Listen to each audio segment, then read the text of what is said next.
Every June, the people in Niigata gather along the Nakonokuchi River to witness and participate in the annual Shirone Giant Kite Battle, the largest kite battle in the world. As the event originated during the middle of the Edo period between 1603 and 1868, this part of today's adventure further increased our ever-growing appreciation of Niigata's rich history. Today we got to participate in our own Niigata kite adventure and make our own kites here at the Shirone Kite Museum. Mine's gonna be perfectly wet. While we were a few months early, as the event is normally held in June, that didn't matter because we all had a great time. Thankfully, with the supervision of some of the museum volunteers who happen to also be great kite experts, there was a pretty good chance our creations would actually be able to fly. Wow, this has been an incredible experience here at the Niigata Kite Museum. This is part of our Niigata experience with nonstop travel and Doko Ga TV JapanMania. Glad to come here if you're in Niigata. A lot of history behind these gigantic kites, and speaking of which, they're massive. I mean, you can just see it for yourself. Absolutely massive and all part of the great history here. Now, I got to somewhat make my own kite. This piece of aerodynamic excellence will take off outside and soar in the skies. Tonemashou! Arigatou, arigatou. Oh! Booyah! Niigata Kite Museum, we got to actually make these. And look, they laughed at the Doko Ga TV Aeronautic Excellence Kite. Good sensei, good teacher, Karen over there laughing at me inside there. I can fly. Just call me Maverick. So just a little background, and before I start getting comments on Facebook or email complaints, during the entire kite building process, there was some smack talk going on and a few unsolicited, unwelcome comments about my kite building technique. So here I'm celebrating my small victory and the fact that my kite could actually fly. So this is the garden where you can do any sort of fruit picking throughout the year. And then today I would like you to enjoy strawberry picking. First of all, I would like you to enjoy our strawberry. You have a chance to enjoy strawberry itself. And then after that you do enjoy strawberry picking. In the building which we're going to, there are quite a variety of fruit. So you can see them as well. There are 3 different varieties of strawberries I have prepared for you to enjoy. Round one, the variety called Echigo Hime. Echigo is the old name for Niigata. Hime means princess. So what a wonderful name, Princess of Echigo. And there are 2 strawberries with kind of long one, thin and long one. It's from Shizuoka Prefecture, which is called Akihime, autumnal princess. They came from Aichi Prefecture. It's called reddish chic brand name. So each one has a different sweetness, different texture.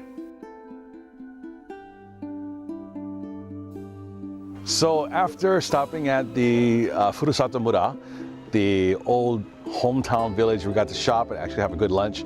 This is a wonderful dessert because this is Ichigo picking. We're actually picking strawberries, and from January through June is strawberry season. Right before that they had kiwi here, and before that pear, nashi. All year round you can actually come here and pick the different fruits that they have. They'll give you a scissors and a basket like you saw our crew do here, cut it off and get to enjoy it later. And of course we're going to need that later because we're heading to yet another sake brewery after this. So a little bit of desserts and a little bit of healthy snacks to keep us throughout the day as we try more sake. So after eating and picking our great strawberry healthy fruits, we're going for healthy gelato. Not sure how healthy it is, but it looks really, really good. I'm gonna get chocolate. They have mango, they have rice flavor, pumpkin, chocolate banana, blueberry, vanilla, potato. Wow, a lot of flavors. So, cream cheese for me, a little bit different. I don't know, I never had tried this before. It might be good, probably really good. And chocolate for our cameraman, Kini. Tabemashou.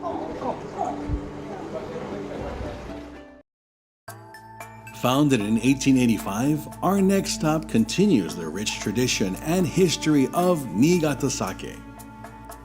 Located in the Nishikan ward of Niigata City, Takarayama Sake Shuzo's use of Niigata-grown Koshitanre rice mixed with the surrounding naturally filtered waters from rainfall and melted snow are contributing factors as to why their sake is a favorite of die-hard sake fans worldwide.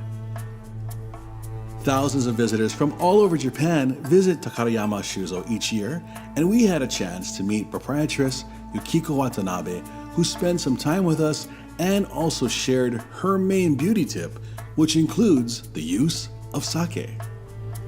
So let me show you how the rice is steamed. Let me show you that. The round thing on top of this is a steamer. We put the rice in it, and then from underneath, rice is steamed. And all the rice which come into this place are special rice called a sakamai, sake producing rice. As you know, only the core of rice is necessary to make nice sake. So the outside of the kernel is polished away. So now sake is being made inside, in those vats. Water, steamed rice, and then malted rice and yeast. Sake yeast is put into the vat and then mixed. Takes about 2 months for sake to be produced in that vat. And after that, it's pressed. That's the modern pressing machine. Yeah, filter. It's called a filter press. So the sake which comes out of the vat is put into that filter and pressed. Then those of you who wanted to do sake tasting can do so. The sake tasting is held in the beautiful Japanese-style room. So he was a stray cat. He came into her place. He's been taken care of, since then. So I said there are only 3 staff members here, but until last year there were 4. He was the brewmaster. He was the director. He decided everything. So he was such a marvelous brewmaster that he had an honor to receive a Medal of Honor from the Emperor. So the medal is now shown. So he is 82 years old. So he wants to resign, and luckily my son is taking over his place. I have 3 children. I see the youngest one is the son. So he is 29 years old. At the university, one of those universities called Tokyo Agricultural University, there is a department where you can learn how to make sake. A to Z, only one. So he studied how to make sake making at that university, came back home. So he's working very hard, proud of him. So there are 6 different bottles of sake. And then this is an extra. And this is Daiginjo Takare. You know what Daiginjo is, of course. More than 60% of the kernel of rice is polished away when sake is made. So in front of you on the table is the bottle. That's white bottle is ginjo. So as for Daiginjo, honjozo, there's some pure alcohol, good alcohol added. For honjozo here, 40% is polished away, 60% is polished away, 50% is polished away, 40% is polished away. I like this kind of sake myself. Honjozo is 15%. And this is unpasteurized honjozo. And 19%. Alcohol content and 19. So the strongest. Only in winter time you can get. And this is Jumai, pure malt sake. No alcohol additive at all in it. So this sake, both of them are made using the high quality rice from Niigata. Then the green one is the sake, which is made from special sake rice in Niigata. The white one is made from table rice, the one you purchased, koshihikari. One more, you can see the cloudy sake, nigori sake, cloudy sake. It's filtered by the special filter. And so some particles, rice remain there. And that's why it looks white. Look at the face, shiny. I put sake on my face every day. I don't use any cosmetics at all. Only lipsticks, and then I use sake for facial, cosmetics. So I've been doing that for 20 years. So I use this one, Junmai, pure malt sake, too. The same thing. And that's it. For the first one, like I put this sake on the heel. Because in wintertime it's so cold that you got cracks on the heel. Dry. And no cracks appeared because I put sake on it. It's true. It's a true story. It's a true story. I put the sake in the spray, and then also face as well, spray. So if you like it, try it. After another great day in Niigata, the group and I were treated to an amazing dining experience immersed in history and traditional Japanese entertainment hosted by Yui, Aoi, and Ayame, 3 geisha here at Iki Na Dia. While this is only our second day in Niigata, so far, almost everywhere we've visited has had a significant role in Niigata history. Iki Na Dia is no exception, and in this case, Iki Na Dia has been around for 300 years, since the mid-Edo period. Kanpai!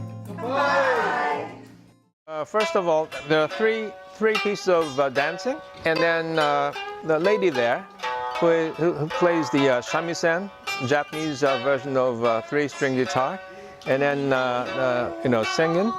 The singing is Wakaharu-san. And then from now on, there's going to be 3 pieces of dancing, and then each one is performed by different geisha. And then the first one is performed by Aoi-san. And then as for Japanese style dance, this kind of traditional dance, the most important thing is the movement of the hands, or say action, or posture, gesture, and then doesn't explain so much about what's sung in, but then please try to imagine what the hands movement of the geisha stands for. We were all mesmerized by Aoi's performance, and through the course of the night, Aoi, Ayame, and Yui would continue doing solo and joint dances to traditional folk songs about life and locations around Niigata and Sado Island. So from your left, Yui-san. それから Aoi-san. Ayame-san. Hi. After their performances were finished, Yui, Aoi, Ayame, and Wakaharu-san came out to greet each of us individually and spent time chatting with everyone in our group.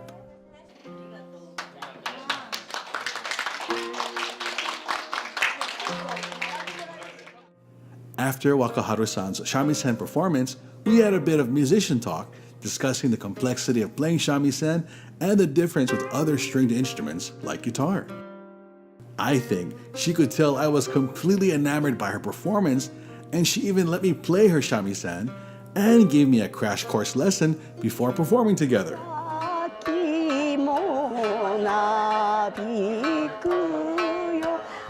It was truly an honor. Wow. Aloha, my name is Polly. Aloha, my name is Aoi. Aoi, Nice to meet you. Nice to meet you. Too. It's geisha's name card. Oh. Sticker type. Aoi. Oh, okay. Sticker. Oh, Japanese style. Perfect. Perfect. Very nice to meet you. Hi, nice to meet you too. I want to ask, how many years have you been studying to perform in geisha performance? Secrets? 14 years. 14 years ago? 14 years ago, I lesson start. その時は1歳で。Maybe and 14 years Yes. ago. So what kind of training does it take? Geishas and start and shamisen, Japanese shamisen. guitar. Oh. It's me. Shamisen and Japanese sing and dance and Japanese flute. Do you know shinobue? I know. No, for bamboo. Yeah. Shinobue and tea ceremony, ocha. Oh. お茶とジャパニーズドラムス、太鼓、鼓、そう。すごい。いっぱい。every day study. Yeah, so lunch time. Yeah. お昼もお座敷があるんですけど、ない時は毎日お勉強してます。なるほど。はい。すごく素晴らしかったの。ありがとうございます。ハワイ行ったことありますか？はい。Once before. Once. いつ？34 years ago. 4 years. 4 years ago. 4 years ago. Yes. オアフで？オフ。楽しかった？すごい楽しかった。よかった。Very good. Beautiful sea, beautiful sky, and 空気。そう。空の色が sky's blue. So yeah, and people very kind. ああよかった。very kind. でも新潟も同じよ。みんな本当優しい。ああそうですか。嬉しい。This is maybe my third or fourth time to Niigata. Oh, so thank you. It's still kind of new for me. Food? Yes, good? food is very good. Sake is very good. Very good. Everyday drug. Yes. 本当ありがとうございます。Thank you so much. Normally, at any restaurant we cover for Doko Ga TV, I am always quick to hone in on the food, but I gotta tell ya, every other aspect here at Iki Na Dia is just as incredible as the food we were served. Tonight's dinner was kaiseki style, or course menu. As Niigata is located right next to Nihon Kai, or the Sea of Japan, we started off with some amazing sashimi. I went straight for the fatty tuna, better known as toro, as I love the buttery, melt-in-your-mouth sensation. Just a little. Oh my gosh. Wish you're here with us again in Niigata. Oh. I don't know why I do that to myself. I go total first. It's like starting at the top of the heap, but I have a feeling everything here is going to be just as amazing. Let's try the ebi. The Niigata sweet shrimp was right up there with the toro and disappeared immediately. Next up, and this was a specialty, noroguro, or black-throat sea perch. The outer skin was slightly charred, and while it is a type of whitefish, it's still very moist, and the meat is more on the fatty side. The first bite said it all. The outer crispy skin was perfect for that slight crunch, while the inner layer had a butterfish type of consistency. Oh my gosh. Very moist and so good. Just when I thought we had the highlights of the dinner, nope, more to follow. Excellent. Each dish was so savory, and while the portions are smaller, it does allow you to be able to try and enjoy each serving of the kaiseki course. The finale, the highest grade of A5 Niigata Murakami Wagyu beef.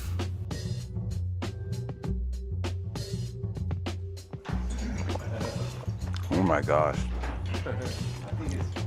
Completely melted. It disappears. You saw me, I didn't even chew while I was talking. Just completely gone. It's amazing. As the grand finale, the group and I got to compete with the geisha-san in a rhythmic jankanpo kind of game. As the song starts, each person needs to drum in time and then flash paper, stone, or scissors. The loser has to spin around, and if you win 2 jankanpo throws in a row, you win. The game is a lot of fun, but after enjoying a few sips of sake throughout the night, one's recovery time takes slightly longer to achieve after spinning, as demonstrated by my newly adopted brother and life of the party, Team Maui's Ed Suzuki. Loser. Cynthia was up next. At first, she hesitated to go up, and as we soon learned, she was hustling all of us, as she turned out the quickest victory of the night.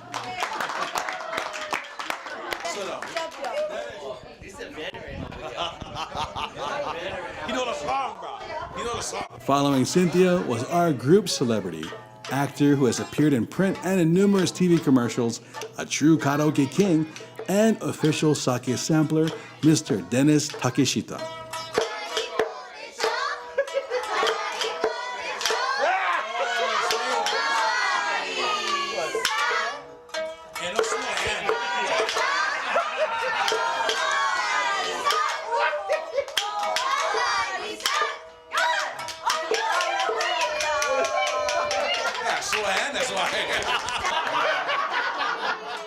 Here we jump into the heat of competition with Nathan going up against Ayame-san. And yes, he just tried to use dynamite. A non-sanctioned but somehow plausible throw when playing Jankenpo in Hawaii. Sadly, dynamite is not recognized in international and traditional Jankenpo play. A for effort though, Nathan, and nice try. Next up, the queen herself, Karen.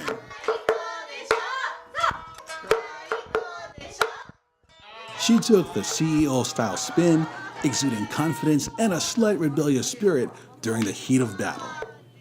Also notice how she then changes the actual beat and rhythm of the game, ultimately sucking out her opponent for victory.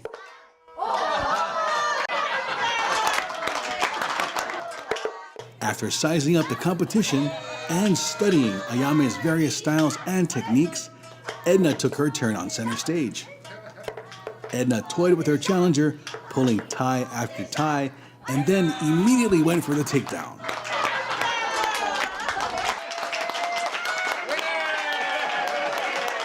Congrats, Edna.